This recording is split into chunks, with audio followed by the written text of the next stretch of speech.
नमः शिवाय। नमस्कार प्रिय भक्तजनों, आप सभी का कहानी किस्से चैनल पर हार्दिक स्वागत है। आज हम इस वीडियो में सुनेंगे श्रावण मास के पहले सोमवार की व्रत कथा। दोस्तों, आप इस कथा को पूरी जरूर सुनिएगा तथा पूरे मन तथा श्रद्धा के साथ अगर आप इस कथा को सुनेंगे तो भोलेनाथ आपकी हर एक इच्छा पूर्ण करेंगे। दोस्तों, अगर आप मेरे चैनल पर नए हैं तो मेरे चैनल को जरूर सब्सक्राइब करें तथा बेल आइकन को प्रेस करना ना भूलें। आइए कथा सुनते हैं। एक नगर में एक बहुत ही धनवान साहूकार रहता था। धन की उस साहूकार के पास कोई कमी नहीं थी, किंतु बस एक ही कमी थी, वो थी संतान की कमी। नाम चलाने वाला, पानी देने वाला, धन को संभालने वाला पुत्र की चिंता उसे खाए जा रही थी। वो कहते हैं ना दोस्तों, ना चिता मरे को जलाती है, जबकि चिंता तो जीते को जी जला देती है। पाठ पूजा, व्रत, उपवास, धर्म कर्म सब कुछ करता था। प्रत्येक सोमवार शिव जी का पूजन, व्रत और कथा भी करता था, लेकिन उसे कोई संतान नहीं हुई। वह रोज सायंकाल मंदिर जाकर शिव जी के सामने दीपक जलाया करता था। एक बार उसके भक्ति भाव को देखकर माता पार्वती ने शिव जी से कहा कि हे शिव जी, इस दुखियारे भक्त का दुख आपको जरूर दुख करना चाहिए। ये कितने भक्ति भाव से आपका पूजन करता है, आपका व्रत करता है। शिव जी ने कहा कि हे पार्वती, ये संसार कर्म क्षेत्र है। विधि का विधान है कि कर्मों का फल सबको भोगना पड़ता है। माता पार्वती ने कहा कि कर्मों को काटने का कोई व्रत उपवास होते होंगे ना। कितनी अनन्य भक्ति से ये आपका व्रत करता है। यदि इसका कष्ट दूर नहीं हुआ तो मनुष्य भगवान का पूजन, व्रत, उपवास क्यों करेंगे। माता पार्वती के आग्रह को देखते हुए शिव जी ने कहा कि हे पार्वती, इस कष्ट को कष्ट पुत्र का ना होना है। पुत्र विधाता ने लिखा ही नहीं है, तो फिर मैं इसे पुत्र प्राप्ति का वर कैसे दे सकता हूँ। किंतु वह पुत्र सिर्फ 12 वर्षों तक ही जीवित रहेगा। इससे अधिक मैं इसके विषय में और कुछ नहीं कर सकता। शिव पार्वती की ये वार्ता साहूकार ने सौपन में सुनी और वो जान गया कि उसे पुत्र प्राप्ति होने वाली है, किंतु पुत्र की आयु केवल 12 वर्ष है। पुत्र प्राप्ति के बल में उसे बहुत ही प्रसन्नता हुई। इस बात से वह 10 माह तक साहूकार के घर एक सुंदर पुत्र का जन्म हुआ।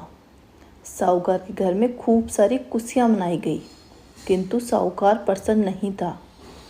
उसने ये भेद किसी को नहीं बताया था। जब बालक 11 वर्ष का हुआ तो उसकी माता उसका विवाह करने को कहने लगी। साहूकार जानता था कि बालक की आयु बहुत ही कम है, आने वाले को वह धन्य का दुख ना भोगना पड़े। सो साहूकार ने कहा कि अभी विवाह की ना सोचो, अभी तो इसे काशी पढ़ने के लिए भेजूंगा। उसने अपने सालों को बुलाकर बहुत सारा धन दिया और कहा कि इस बालक को काशी पढ़ने के लिए ले जाओ। राह में जहाँ भी ठहरो, यज्ञ कराओ, ब्राह्मणों को भोजन, दक्षिणा और दान कर्म करते हुए जाना। जीजा का कहना मानकर राह में स्थान स्थान पर यज्ञ कराकर ब्राह्मणों को भोजन दक्षिणा देते हुए मामा भांजे काशी की तरफ चल पड़े।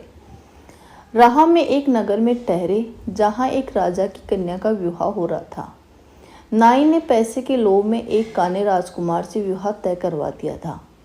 उसके पिता इसी बात से चिंतित थे कि राजकुमारी और उसके पिता इस बात को जान गए कि मेरा पुत्र एक आंख से काना है तो ये विवाह रुक जाएगा। जब उसने साहूकार के अति सुंदर लड़के को देखा तो सोचा, क्यों न मेरे पुत्र के कपड़े पहनाकर इस लड़के को तोरण मरवा लिया जाए।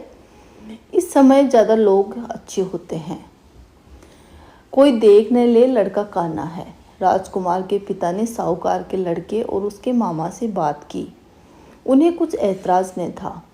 तब साहूकार के लड़के ने राजकुमार के कपड़े पहनकर घोड़ी पर बैठकर तोरण मार दिया। अब काने राजकुमार के पिता ने कहा कि आप तो फेरों का कार्य भी निपटा देवे, आपकी बहुत ही बड़ी कृपा होगी। विधि की लीला के अनुसार राजकुमार के पिता ने विवेकहीन निर्णय लेकर फेरे भी इसी साहूकार के पुत्र के साथ करवा दिए। सेठ के पुत्र ने मौका देखकर राजकुमार की चुंदड़ी पर लिख दिया कि तुम्हारे फेरे मेरे साथ हुए हैं, तोरण भी मैंने ही मारा है, लेकिन तुम्हारी विदाई एक आँख के काने राजकुमार के साथ होगी। मैं तो अब काशी पढ़ने जा रहा हूँ। राजकुमार ने चुनरी पर लिखी सारी बातें पढ़कर अपने माता पिता को बता दी और राजकुमार के साथ विदा होने के लिए मना कर दिया। माता पिता ने कन्या की बात मानकर उसकी विदाई नहीं करी और बारात को लौटा दिया। मंजिल दर मंजिल तय करते हुए मामा भांजा काशी जा पहुँचे। वहाँ उन्होंने यज्ञ करना शुरू किया और लड़के ने पढ़ना शुरू किया। जिस दिन लड़के की आयु के 12 वर्ष पूरे हुए, लेकिन मामा को होने को कुछ पता नहीं था। उन्होंने उस दिन भी यज्ञ रखा। भांजे ने मामा से कहा कि मामा, मुझे मेरी तबीयत कुछ खराब लग रही है। मामा ने अपने भांजे से कहा कि तुम अंदर जाकर विश्राम करो, मैं आता हूँ। भांजा अंदर जाकर सो गया और कुछ ही देर में उसकी मृत्यु हो गई। यज्ञ करके ब्राह्मणों को भोजन जिमाने से पूर्व मामा ने सोचा कि भांजे को देख कर आऊँ, कुछ दवा आदि दे आऊँ। ये सोचकर वह अंदर आया तो देखा कि भांजा तो मर्त पड़ा हुआ है। तब उसने बहुत सोचा और रोया और आए हुए ब्राह्मण भूखे ही चले जाएंगे तो उसे दोष लगेगा, मृतक पर जिमाने का भी दोष लगेगा, किंतु चाहे जो भी हो ब्राह्मणों को तो मैं भूखा नहीं जाने दूंगा। अतः ब्राह्मणों को भोजन कराकर दक्षिणा देकर विदा किया तो उसके सब्र का बांध टूट गया। विलाप करते हुए कहने लगा, देव देव करके बहन को एक पुत्र हुआ था, वह भी अब न रहा। अब मैं बहन बहनोई को क्या मुंह दिखाऊंगा। संयोग से उसी समय शिवजी पार्वती जी उधर से निकल रहे थे। धरती आसमान को हिलाने वाले उस विलाप से देवी पार्वती का दिल भी हिल गया। शिवजी से पार्वती ने कहा कि भगवान चलो इस दुखियारे को देखते हैं कि ये कौन है। जाकर देखा तो सेठ का अति सुंदर पुत्र प्राणहीन पड़ा था। पार्वती ने कहा, महाराज ये तो वही सेठ का पुत्र है जो आपके वरदान से उत्पन्न हुआ था। शिवजी ने कहा, पार्वती जी, उसे 12 वर्ष की आयु मिली थी, वह आज पूरी हो गई। माता पार्वती ने कहा कि हे महाराज, इसे और आयु दे दीजिए, नहीं तो इसके माता पिता तड़प तड़प कर मर जाएंगे। और फिर उस राजा की अधब्याही कन्या का क्या होगा जो इसकी राह में पलके बिछाए बैठी है। उस कन्या के माँ बाप एकमात्र पुत्री का वैधव्य देख ना सकेंगे, वे भी मर जाएंगे। इस बच्चे के जीवन से अनेक जीवन जुड़े हुए हैं। शिव भगवान ने पार्वती के बार बार आग्रह से उसे जीवित कर दिया। शिक्षा पूरी होने के बाद वे लोग अपने घर की तरफ चल दिए। उसी प्रकार यज्ञ करते हुए ब्राह्मणों को भोजन कराते, दक्षिणा देते। उस नगर में आए जहां उसका विवाह हुआ था, वहां भी उन्होंने यज्ञ किया, ब्राह्मणों को भोजन कराया। एक ब्राह्मण ने राजा को बताया कि कोई काशी से 2 जने आए हैं, यज्ञ व ब्राह्मणों को भोजन करा रहे हैं। राजा के मन में शंका हुई कि कहीं शायद ये वही तो नहीं है जिसकी उसे तलाश है। जाकर देखा तो उसने उसको पहचान लिया और आदर सहित महल ले गए। खूब स्वागत सत्कार किया और बहुत सारा दहेज, हाथी घोड़े, दास दासी और अपनी लड़की को देकर विदा किया। जब वे स्वयं के नगर के बाहर पहुंचे तो भांजे को बाग में छोड़कर मामा घर गया। मामा को अकेला देखकर सेठ सेठानी छत से गिरने लगी। तभी मैना ने कहा, पहले हकीकत तो जान लो। सेठ सेठानी ने सोचा कि बात ठीक है, पुत्र की मृत्यु की खबर मिलते ही छत से कूद पड़ेंगे। छत पर ही जाकर मामा ने बताया कि न सिर्फ आपका पुत्र आया है, बल्कि बहुत सारा दहेज और पुत्र वधू लेकर आया है।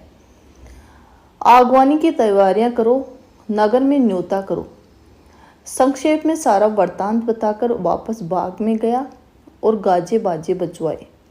इस प्रकार सोमवार व्रत उद्यापन और कथा सुनने से निपुत्र सेठ को पुत्र ही नहीं, पुत्र वधू और बहुत सारा धन प्राप्त हुआ। समझजनों को चाहिए कि सोमवार का व्रत करे और शिव जी की आराधना करे। हे भगवान, जैसे सेठ सेठानी को टूटा वैसे सबको सुना, कहानी कहने वाले को और ओंकार भरने वाले को। बोलो शिव शंकर भोलेनाथ की जय।